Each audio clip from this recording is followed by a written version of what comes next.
Assalamualaikum warahmatullahi wabarakatuh. Ya, kita kembali lagi ke pembelajaran fisika. Nah, sebelumnya kita kan udah belajar tentang pengukuran dan juga alat ukur. Nah, di situ kita udah tahu nih alat-alat ukur apa saja yang digunakan. Apakah nanti kita akan menggunakan panjang, ataukah kita nanti akan menggunakan massa, ataukah kita menggunakan waktu. Nah, setiap pengukuran itu akan menghasilkan suatu angka-angka. Nah, angka-angka itu harus didefinisikan. Dia itu masuknya panjang, dia itu masuknya massa, dia itu masukkan waktu, harus ada definisinya. Jadi nggak bisa semuanya dalam bentuk angka aja. Nah, bagaimana cara mendefinisikan angka-angka tersebut? Nah, untuk mendefinisikan angka-angka tersebut bisa menggunakan besaran dan juga satuan. Cuma nanti ada tambahannya. Gimana kalau nanti misal hasil pengukurannya itu rumit-rumit kayak misal 0,0000 atau 9,8 bla bla bla bla bla dikalikan 9999,7. Nah, jadi angkanya rumit. Nah, angka itu harus diukur dengan angka-angka yang pasti atau angka-angka yang agar runtutannya itu lebih enak dipandang, nah, agar lebih teratur. Nah, itu menggunakan angka penting. Ingat ya, hakikat fisika itu adalah metodik dan juga sistematis. Itu yang harus dipahami. Jadi semuanya itu harus terperinci, harus runtut. Baiklah, kita mulai langsung. Ya, jadi besaran terlebih dahulu ya, dan besaran dan satuan itu ngomong-ngomong Nah, besaran itu adalah segala sesuatu yang dapat diukur dan juga dinyatakan dengan angka, serta dia itu diikuti dengan satuan. Nah, jadi besaran itu adalah semuanya yang dapat diukur. Mau mengukur panjang, mau mengukur panjang ubin misal, mau mengukur massa badan, mau mengukur ya pokoknya semuanya yang bisa diukur. Nah, semua yang diukur dan akhirnya mendapatkan angka-angka atau hasil pengukuran-pengukuran kemarin dalam alat ukur itu ya. Nah, udah kan itu besarannya sudah didapat. Nah, besaran itu harus diidentifikasikan. Diidentifikasikan apakah dia panjang, apakah dia massa, apakah dia waktu. Nah, cara mengidentifikasikan itu bagaimana? Nah, cara mengidentifikasikannya itu adalah dengan menggunakan satuan. Jadi satuan itu apa? Satuan itu adalah segala sesuatu yang digunakan untuk menyatakan hasil pengukuran atau pembanding dalam suatu pengukuran tertentu. Jadi untuk membedakan antara panjang kah, waktu kah, massa kah, nah itu digunakan satuan. Panjang satuannya meter, massa satuannya kilogram, waktu satuannya sekon. Nah, jadi ada kayak pembandingnya gitu loh. Jadi ini yang satu panjang, oh kalau misal meter, oh ini berarti hasil ukuran panjang. Belakangnya itu kilogram, oh berarti ukuran massa. Belakangnya sekon, oh berarti ukuran waktu. Nah, itu dia satuan. Nah, nanti besarannya ini, nah besaran ini bakal dibagi menjadi dua ya.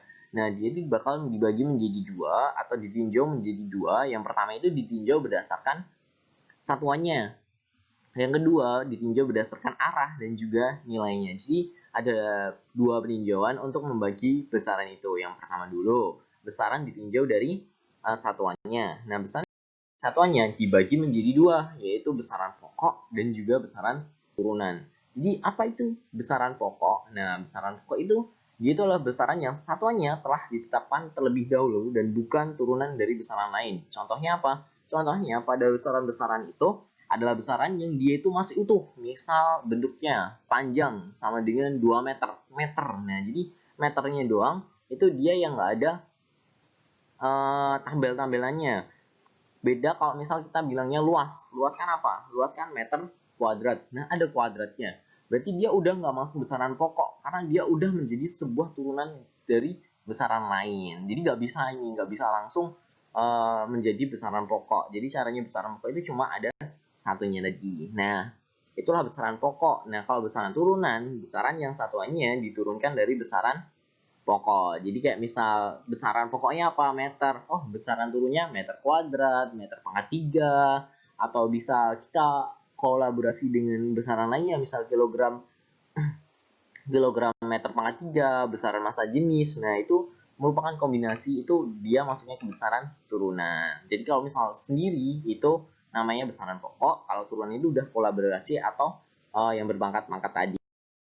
Oke, jadi kita bahas pertama dulu ada besaran pokok. Besaran pokok itu dasarnya ada 7 ya. Jadi besaran pokok itu ada 7 atau bisa disingkat menjadi jiwa SMP. Nah, J-nya itu dimulai dari jumlah zat. Di sini ada jumlah zat. Nah, ini tuh biasanya dipakai pada kimia ya, lebih pada kimia. Ini untuk satuannya jumlah zat bisa dipakai mol ini. Nah, menjadi besaran pokoknya sendiri. Untuk satuannya pada jumlah zat. Ini nggak boleh disingkat ya ini ya. Nah, selanjutnya ada intensitas cahaya. Intensitas cahaya itu untuk mengukur apa? Nah, intensitas cahaya itu mengukur kadar banyaknya cahaya yang masuk dalam suatu ruangan atau suatu tempat. Nah, itu bisa dipakai intensitas cahaya atau bisa disingkat. Nah, ini baru boleh disingkat, yaitu menjadi kandela, itu bisa disingkat satuannya menjadi CD. Selanjutnya ada waktu. Waktu itu untuk mengukur ya untuk mengukur waktu ya dengan stopwatch ya. Satuannya adalah second S. Nah, satuannya bisa satunya bisa disingkat menjadi S atau second. Yang selanjutnya kuat arus itu biasanya pada listrik. Nah, bisa disingkat kan satuan pokoknya adalah ampere, bisa disingkat menjadi A. Nah, biasanya kan taruh di belakang itu ya. Selanjutnya S, SMP. Nah, di sini ada suhu. Suhu itu ada banyak ya nanti ya. Ada maksudnya Kelvin, Celsius, Fahrenheit, Reaumur, dan itu udah dibahas ketika kalian kelas 8 SMP. Nah, di suhu itu mungkin ada pertanyaan di sini. Kok suhu maksudnya Kelvin ya kan? Mungkin di SMP juga udah pernah dibahas ya. Kenapa kok maksudnya Kelvin gitu? Kok kenapa kenapa enggak kenapa enggak apa namanya Celsius, padahal kan Celsius sering dipakai. Nah, ini menjadi pertanyaan yang biasanya orang-orang pada umumnya bertanya, kenapa kok nggak Celsius? Nah, kenapa nggak Celsius? Kenapa Kelvin? Karena Kelvin itu dia itu memiliki suhu yang mutlak atau suhunya tinggi, bener-bener dia kalau mendidih dia itu menjadi 100% atau 100 derajat. Nah, Celsius dia itu hanya batasan pada 0 sampai 100 derajat Celcius. Bahkan untuk penulisan suhu Kelvin ini sendiri dia nggak boleh ditulis misal 100 derajat Celcius 100 derajat Kelvin. Ini nggak boleh. 100 itu bolehnya 100 Kelvin. Ini kenapa nggak ada derajat? Itu menunjukkan bahwa dia itu adalah suhu mutlak yang dia itu bisa sampai 273 dan juga 373 Kelvin. Jadi minus suhu titik bekunya sama suhu titik didihnya itu dia tinggi, makanya dia dipakai sebagai suhu satuan yang pokoknya. Nah, yang selanjutnya ada massa, bisa disingkat menjadi kilogram. Yang selanjutnya ada panjang, yang sudah menjadi umum ya, bisa disingkat menjadi meter. Nah, ngomong-ngomong ini kan ada ini ada meter, ini ada kilogram, ini tadi Kelvin. Jadi dia itu kenapa kok nggak pakai gram misal? Kenapa nggak pakai miligram misal? Kenapa nggak pakai ounce? Nah, ini kilogram, meter, dan juga Kelvin itu dia itu masuk yang namanya disebut dengan satuan internasional. Jadi satuan internasional atau SI. Nah, ini adalah satuan yang dipakai untuk secara umum atau secara universal. Jadi kalau misal kalian menghitung dalam fisika, itu satuannya harus dijadiin SI. Misal dia itu awalnya hitungannya adalah cm, misal 1 cm. Nah, itu harus dirubah menjadi, tetap harus dirubah menjadi 1 meter. Jangan hitungannya itu cm, kalian diamin dalam 1 cm, itu nggak boleh. Ini kita harus ubah jadi meter. Jadi kalian harus tahu konversinya, itu udah di SD itu, zaman SD ya kan. Nah, kalau misal kalian mau jadiin misalnya satuan kecepatan ya. Satuan kecepatan kan kalian udah tahu bahwa ini adalah meter per second. Nah, dua-duanya ini adalah satuan SI. Jadi yang aku sebutin tadi itu adalah SI semuanya. Nah, nggak boleh kalau misal ini meter ya. Ini kalian tulis cm per second. Ini cm nih, nggak boleh nih. Nah, kalau mau jadiin ininya itu dalam selain SI, ini juga harus dalam SI. Misal lawannya satuan internasional itu namanya CGS, cm gram second, atau cm gram lainnya ya. Nah, itu maksudnya apa? Ini dimasukkan untuk satuan lain selain SI. Jadi selain SI. Jadi kalau misal kalian mau selain SI, ini harus selain SI juga. Misal ini cm, berarti harus dalam jam misal.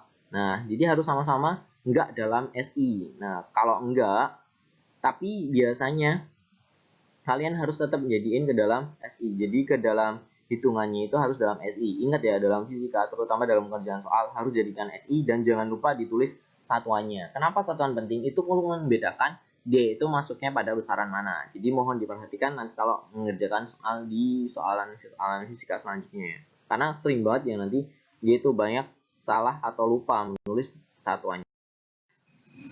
Nah, Di dalam besaran pokok itu nanti bakal kita tahu yang namanya dimensi. Kalau misal dimensi kan di beberapa membelajar misal di bahasa Indonesia kayak gitu kan, atau di matematika. Dimensi nanti bakal berdefinisi lain. Kalau dimensi dalam fisika itu hanya sebagai penggambaran atau cara penulisan suatu besaran dengan menggunakan simbol atau lambang. Yang ini harus menggunakan lambang dari besaran pokok. Nah ini ketujuh tadi kan udah kalian hafal, ketujuh besaran pokok tadi di SMP. Nah itu punya simbol masing. Nah ini ya simbolnya.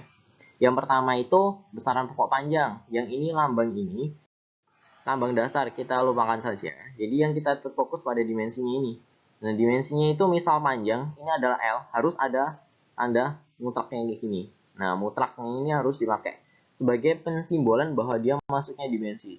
Sebenarnya untuk dimensi itu digunakannya kapan? Dimensi itu digunakan untuk penurunan rumus, tapi tidak ada salahnya kalau misal kita pelajarin juga.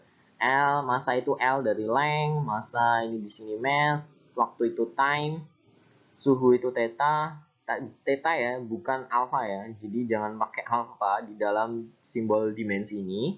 Yang selanjutnya ada kuat arus I, nah ada intensitas cahaya J, dan juga jumlah zat. Nah ini perlu kalian hafalkan. Tapi biasanya yang keluar itu paling cuma panjang, masa, waktu, dah itu. Yang keempat ini jarang ya, jarang keluar untuk persoalan dimensi-dimensi nanti di beberapa soal. Biasanya yang dipakai lebihnya itu dari tiga ini yang lebih. Jadi yang perlu kalian hafalkan ini ya. Tapi kalau mau hafal ini juga awal lagian cuma 7. Nah, misalnya ini contoh ada besaran ada besaran gaya. Di sini ada kilogram besaran gaya. Jadi gaya kan diambil dari mana? Gaya kan itu F ya, force, sama dengan M kalikan A, mass dikalikan acceleration. Satuan massa itu apa? Satuan massa adalah kilogram. Satuan percepatan kan meter per second kuadrat. Jadi setelah kalian udah tahu ya bahwa kalau misal dia ada di bawah kayak gini, kita bisa nulisin jadi kilogram meter second pangkat min 2. Kalau dia naik ke atas, berarti kan dia berubah menjadi pangkat minus kayak ini juga nggak apa-apa. Ini kan udah naikin ke atas. Nah, ini kita buat dimensi. Dimensi kilogram massa itu adalah M. Kita tulis di sini M. Nah, terus selanjutnya di sini ada meter. Kita bisa nulisin jadi L. Selanjutnya ada S. Second adalah time. T. Pangkat min 2. Jadi dimensinya cuma kayak gini. Jadi M, L, T pangkat min 2. Jadi kalau kalian mau nulis ML per T pangkat 2 atau M L per T kuadrat ini juga boleh, tapi nggak sederhana ya, lebih enakan dirubah menjadi pembilangan kayak gini. Jadi lebih sejajar gitu loh, jadi lebih menghemat tempat juga. Jadi kalau bisa sisakan dijadiin kayak gini. Nah ini di sini ada luas kan tadi udah ya, meter kuadrat. Meter kan langsung pakainya panjang, berarti L kuadrat. Ini ada kecepatan meter per second, ini juga sama kayak tadi. L ini berarti T pangkat min 1. Nah ini percepatan. Nah ini sama L T pangkat min 2. Nah ini yang terakhir tekanan. Tekanan itu P sama dengan F per A kan. Nah P F per A, F itu apa? Gaya. Gaya kalian masukkan kilogram meter second pangkat min 2. Nah ini A itu apa? Luas penampang. Satuannya adalah M kuadrat. Jadi kita mencari satuannya di sini ya. M-nya bisa dicoret di sini. Berikan jadi kilogram second pangkat 2 per M. Atau bisa ditulis kilogram meter pangkat min 1 S pangkat min 2. Jadi ini aku naikin ya. Kalau dia nggak punya pangkat kan berarti pangkat 1. Lalu kita masukin di sini adalah M. Ini adalah L pangkat min 1. Dan di sini adalah T pangkat min 2. Ini adalah penulisan dimensinya. Jadi ini untuk pada dimensi atau penulisan simbol-simbol baru di dalam satu besaran-besaran dalam fisika. Nah, kan udah besaran pokok dan besaran turunan. Besaran turunan itu ada banyak banget atau bisa bertubi-tubi. Pokoknya semuanya selain 7 tadi masuknya ke dalam besaran turunan. Kayak misal kecepatan dia turunan dari mana? Dari kan satuannya adalah meter per second. Jadi gimana tahu besaran turunan? Dia masuk besaran turunan yang mana atau turunan dari yang pokok mana? Pokok. Itu dari mana? Lihat satuannya. Nah, kecepatan satuannya adalah meter per sekon. Meter satuan apa? Panjang. Sekon satuan apa? Waktu. Berarti turunan dari besaran panjang dan juga waktu. Ada daya. Daya itu kan, daya itu apa? Daya itu merupakan pembagian antara energi dan juga waktu. Nah, berarti di sini energinya adalah kilogram, meter per sekon pangkat 3, berarti gabungan antara massa, panjang, dan juga waktu. Nanti juga ada energi kan berarti W. W itu bisa energi atau usaha itu ya, yang bisa masukin misal setengah M V kuadrat bisa, W-nya bisa M, GH bisa. Nah, ini semuanya tinggal dimasukin, nanti satuannya adalah kilogram, meter kuadrat, sekon kuadrat, atau bisa satunya ditulis joule. Nah, joule itu adalah istilah lain dari satuan yang didapatkan ini. Jadi kalau kalian mau pakai satuan ini, boleh. Kalian mau satuan ini, boleh. Kayak misal daya, kalian bisa pakai ini, boleh. Kalian bisa pakai watt, itu juga boleh, atau watt. Nah, itu boleh. Jadi ini tuh hanya untuk menunjukkan bahwa siapa menemunya sih kalau besaran di belakangnya. Kayak hukum Newton kan, hukum Newton misal F sama dengan ya ini gaya Newton, gaya ya, gaya misal dia kan didapat dari apa? F sama dengan M kali A, satuannya ini kilogram meter per sekon. Karena penemunya Newton, maka bisa atau diganti menjadi N. N itu hanya untuk menunjukkan siapa penemunya, untuk menghargai. Nah, padahal yang nemuin orang Islam atau menemui Islam, tapi yang dimasukin adalah orang-orang Barat. Lucu ya. Nah, nanti juga ada muatan listrik, ini juga tekanan, pokoknya semuanya yang dia itu mengandung besaran-besaran pokok di sini, dia itu masuknya ke dalam besaran turunan. Nah, setelah ditinjau berdasarkan satuannya tadi, selanjutnya kita akan meninjau berdasarkan nilai dan juga arahnya. Nah, nanti bakal dibagi menjadi dua, besaran skalar dan juga besaran vektor. Skalar itu apa? Skalar itu adalah besaran yang dia itu hanya memiliki nilai saja, jadi nggak punya arah. Misal nih, yang kalau besaran vektor dia itu memiliki vektor dan arah. Misal ini ya, ini ada orang. Nah, orang ini jalan ke rumah. Nah, ini rumah. Nah, dia jalan sampai ke depan rumah kayak gini. Nah, dia sampai rumah. Dia jalannya sejauh 2 meter. Nah, kalau misal dia itu skalar, skalar itu cuma 2 meter ini. Nah, jadi cuma nilainya. Jadi 2 meter. Dah, cuma skalarnya kayak gini. Nah, kalau vektor nih, kalau misal vektor berarti ada 2 meter dari dia itu ke arah timur. Berarti 2 meter ke timur. Ke timur. Jadi kalau misal ini besaran skalar, ini kan misal ini jaraknya ya, atau perpindahan. Misal ini besaran skalar kita tulisnya R, jadi nggak ada apa-apanya. Kalau besaran vektor ada tambahan R straight. R straight bisa, atau R coret atas, atau R straight bolak-balik. Nah, itu untuk menunjukkan bahwa dia itu adalah besaran vektor, atau dia itu memiliki arah. Kalau besaran skalar cuma angka aja, jadi cuma nilainya. Mau dia jalan kemana, misal dia mau jalannya muter-muter kayak gini ya, ini 2 meter, ini 1 meter, ini 2 meter. Nah, kalau skalar ya udah ditambah 2 tambah 1 tambah 2, ini itu skalar. Kalau vektor dari awal sampai akhir ditarik. Nah, baru nanti dijumlah.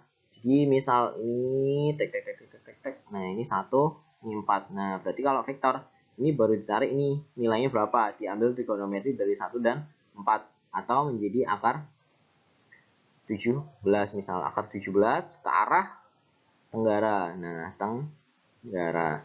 Nah, di vektor itu nanti bakal menghasilkan dia itu plus atau minus atau enggak. Jadi kalau misal plus, kalau plus kayak gitu ya.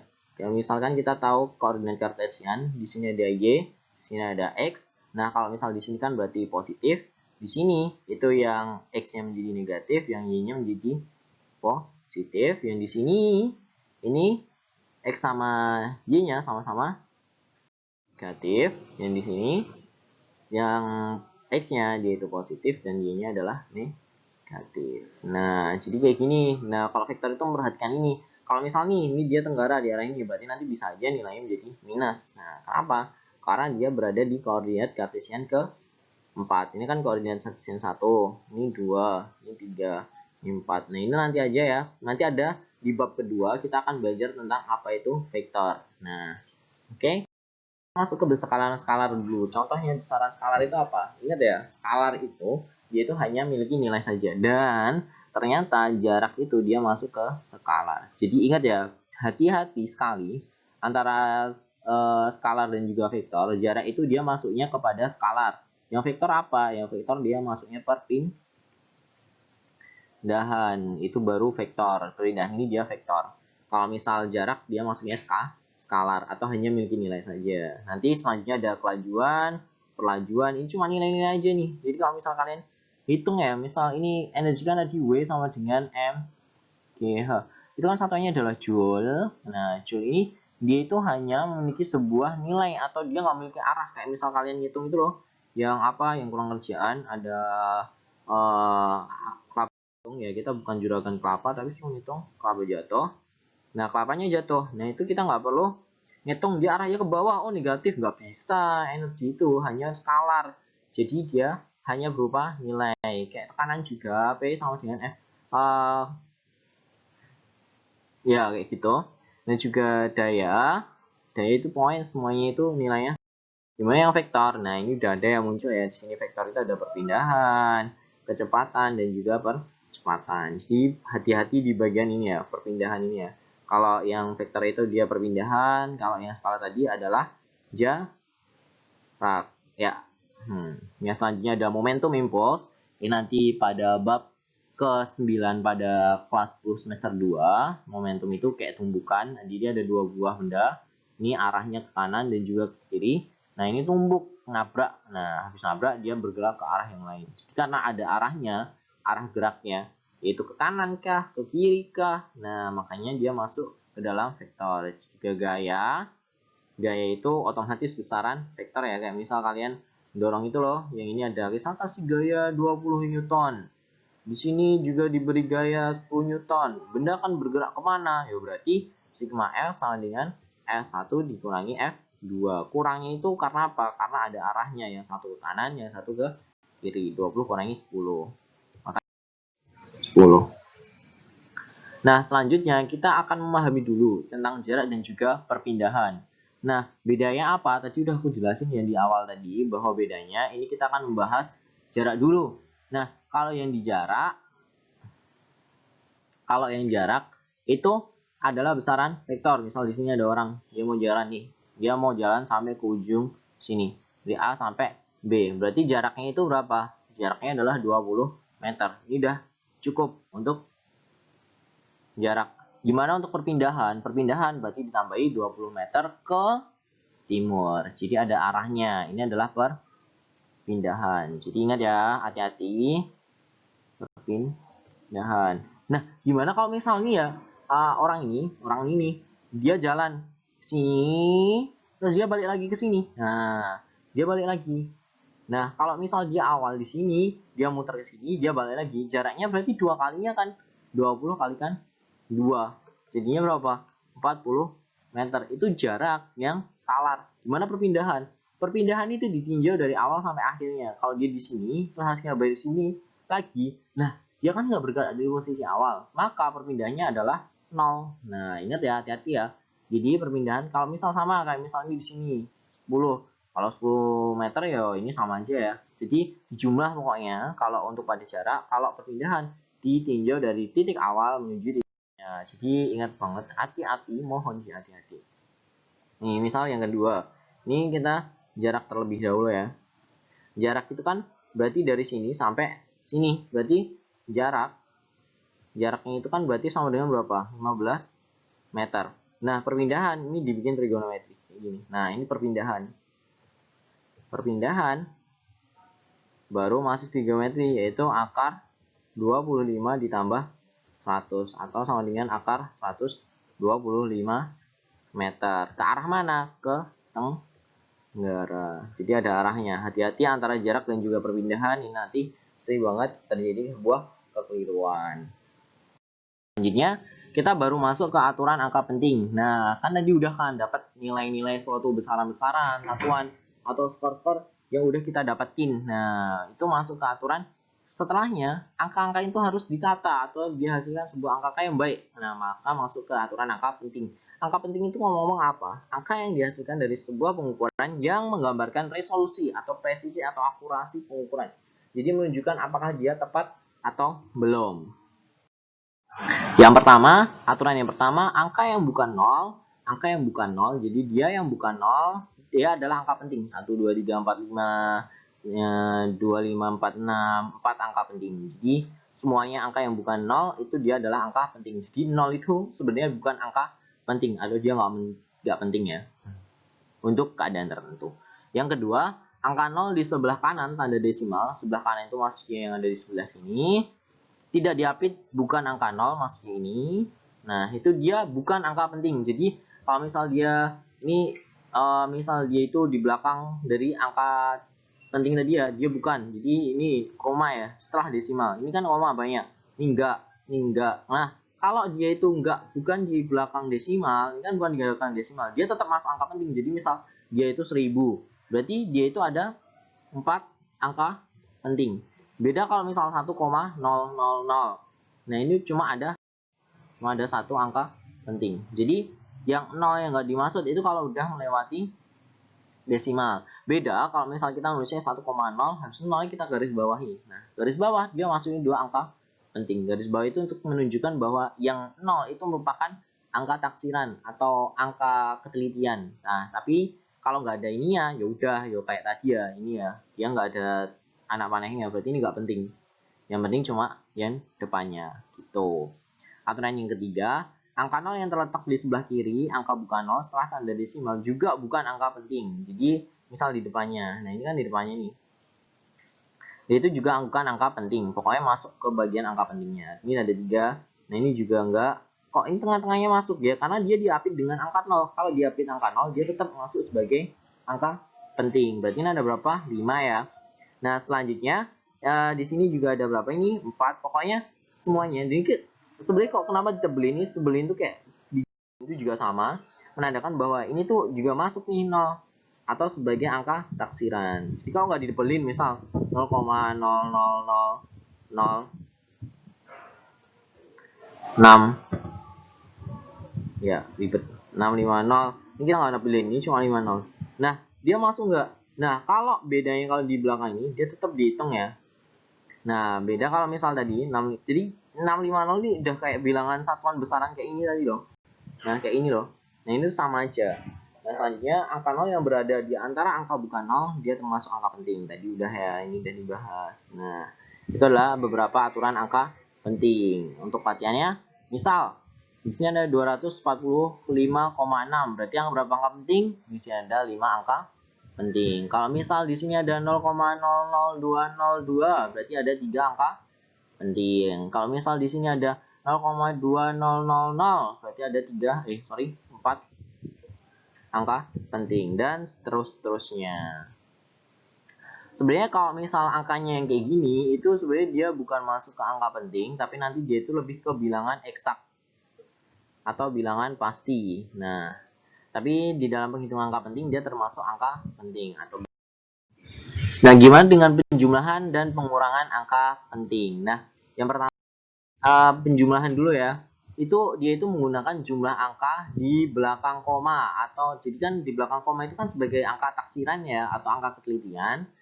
Nah, itu yang digunakan yang paling sedikit. Nah, bukan angka penting ini berapa angka penting nih? 1, 2, 3, ini kan ada 5 AP. Ini ada 2 AP. Nah, nanti hasilnya ini kan dijumlah ini. Hasilnya ada 28,812. Nah, jumlahnya ini mengikuti yang paling kecil. Ini ada berapa? 1. Berarti nanti hilang. Nah, berarti jadinya 28,8. Dan penghilangan ini harus mengikuti aturan pembulatan. Jadi misal 28,88. Berarti jadi berapa? 28,9. Jadi harus ngikutin aturan pembulatan. Ini karena di belakangnya tadi 1 ya. Jadi dia tetap menjadi 8. Terus yang kedua, misal di sini ada 3, di sini ada 4. Nah, berarti tetap pakai yang 2 ini. Ini kan sama, jadi 2. Gimana kalau misal angkanya yang ini banyak banget, misalnya 8045,5. Ini kan 1. Nah, yang satunya adalah 8045,56. Jadi yang dipakai beda, sorry. Tak ulangin. Ini yang lebih luas. Jadi yang satu adalah 8045,5, yang satu adalah 5,666. Nah, berarti nanti yang dipakai mana? Yang tetap yang belakang angka taksirannya lebih dikit. Kita jumlah, berarti kan jawabnya berapa? 66, 1, 10, 1, 45, 0, 8. Nah kayak gini kan, berarti kita jadikan apa? Jadikan 1. Berarti jadi berapa? 8051,2. Gitu. Ini baru penjumlahan dan pengurangan angka penting. Jadi berapa angka penting ini? Jadi 5 angka penting. Jadi mengikuti angka taksiran atau angka yang di belakang koma paling sedikit. Untuk pengurangan juga sama ya hitungannya. Ini ikuti yang paling dikit, jadi 5,6. Terus ini juga untuk yang ini juga sama, jadi selalu mengikuti angka yang paling kecil di belakangnya. Jadi selalu ngikutin. Ingat ya, hati-hati. Beda dengan perkalian dan pembagian. Kalau perkalian dan pembagian itu meninjau atau hasilnya itu dengan sebanyak salah satu bilangan angka penting yang paling memiliki angka penting yang paling dikit. Kalau yang penjumlahan tadi kan dia berdasarkan apa itu tadi? Berdasarkan yang memiliki angka taksiran atau yang di belakang koma paling dikit. Kalau perkalian angka dan pembagian dia itu lebih cenderung pada ke yang memiliki angka penting yang paling sedikit. Misal di sini kan ada ini perkalian 286, 2 angka ada 4 angka penting dan juga di sini ada 2,31, ada berapa? 3 angka penting. Berarti ikuti yang paling sedikit. Berarti ada 3 ini. Di sini 3 angka penting. Berarti maka yang ini. Terus di sini juga sama, ini ada berapa itu? 5, di sini ada 2. Berarti ngikutin yang 2 angka penting. Nah, ini jadi banyak kan? Dijadiin 2. Jadi sama. Ngikutin yang paling untuk pembagian juga sama. Ini misal 2 angka penting, jadi 2 angka penting. Bahkan kalau misal pada apa ini? Pada pengakaran dan juga pengkuadratan itu harus sama. Misalnya 625. 625 ada berapa angka penting nih? Ada 3 toh, 3 angka penting. Kan hasilnya cuma 25. Nah, kalau ngikutin aturan angka penting harus jadiin 3 juga. Berarti jadi 25,0 dan 0 ini digaris bawahi. Biar apa? Biar ini menunjukkan bahwa dia termasuk angka penting. Sama kalau misal 25 kuadrat. 25 kuadrat mau dijadiin angka penting. Nah, 625 kan. Nah, berarti menjadi 62. Nah, ini kalau mau jadiin angka penting dia harus sama ya. Meskipun nanti ini beda banget ya. Nggak boleh digunakan pada aturan-aturan pengkuadratan karena nanti nggak jadi. Yang boleh itu cuma pada pengakaran kayak gini. Oke. Ada aturan pembulatan yang otomatis kalian tahu ya, kalau misal dia lebih dari 5 dia dibulatin ke atas. Ini lebih dari 5 ya, 8 dibulatin lebih dari 5 kan jadi 6. 4 lebih kecil berarti ngilang. Nah, 765. Nah, gimana kalau misal tepat angka 5? Ini 5. Nah, itu tergantung depannya. Kalau depannya ganjil dia jadi bulat. Nah, jadi 76,4 jadi genap. Tapi kalau udah genap nggak usah digagas. Nah, jadi 7625. Jadi begitu. Kalau gimana kalau misal 0 ya? 0 kalau 0 kan hilang. Nah, misal nih angkanya adalah 76250,0 ya. Ini kan hilang. Nggak bisa dipakai lagi. Kecuali kalau misal 76250 mau kita bulatin ya udah hilang. Jadi 7625. Tapi ini nggak boleh ya. Nggak boleh. Ini nanti dia merubah hasil. Yang boleh dibulatin itu kalau misal di belakang ini ya. Di belakang koma. Kalau udah di belakang koma jangan dibulatin. Hasilnya berubah. Karena yang boleh dibulatin itu adalah angka taksiran atau yang di belakang. Nah, angka taksiran ini yang boleh dibulatin. Nah, selanjutnya yang terakhir nanti ada yang disebut dengan notasi ilmiah. Nah, notasi ilmiah itu hanya untuk penulisan misal nih 0,002 itu mau disederhanain. Jadi dalam fisika itu harus sederhana. Nah, harus sederhana ini misal. Harus sederhana. Jadi gimana biar enak? Ini tadi 0,1. Saya ulangi. Jadi biar lebih sederhana penulisannya. Ini kan berarti di belakang koma kita turunin 1, 2, 3, berarti 1,2 kalikan 10 pangkat min 3. Itu kalau di sini. Kalau misal 12.000 berarti bisa ditulis jadi 1,2 kali 10 pangkat min 10 pangkat 4. Yaudah kayak gitu aja. Nah, 10 pangkat ini disebut dengan orde. Nah, ini 10 pangkatnya. Nah, yang A atau bilangan yang depan itu bilangan asli 1 sampai 9. Dan di sini adalah N. N-nya itu adalah bilangan bulat, bisa pakai minus. Jadi minus 1 atau minus 2 dan seterusnya. Nah, pokoknya dia itu harus ada satu angka di depan koma. Gimana kalau misalnya tadi yang awal tadi 0,0002. Ini kan satu angka, berarti harus kita bikin kayak gini. 0,2 kali 10 pangkat kan 1, 2, 3. Berarti 10 pangkat min 3 gitu. Jadi harus ada satu angka di depan koma. Mau itu 0, mau itu berapa, pokoknya harus ada satu angka di depan koma. Atau misal dia cuma satu angka, berarti harus ditambahin 0. Oke, itu untuk dan selanjutnya next topiknya itu sebenarnya bab selanjutnya ya, karena alat besaran satuan juga aturan angka penting adalah bab terakhir. Nah, untuk bab selanjutnya masuk ke vektor, dan kemungkinan kalian sudah di sekolah lagi untuk belajar ini, dan itu lebih enak karena yang vektor nanti lebih ke perhitungannya. Baiklah, cukup untuk pertemuan pada video ini. Semoga mendapatkan hasil atau paham dengan apa yang saya jelaskan. Kalau misal belum paham, bisa silakan tanya baik apapun. Wassalamualaikum warahmatullahi wabarakatuh. Baiklah, ada quote sebentar, silakan dibaca. Tapi aku juga nggak paham. Ini quote yang aku bikin sendiri. Seketika saja. Oke. Wassalamualaikum warahmatullahi wabarakatuh.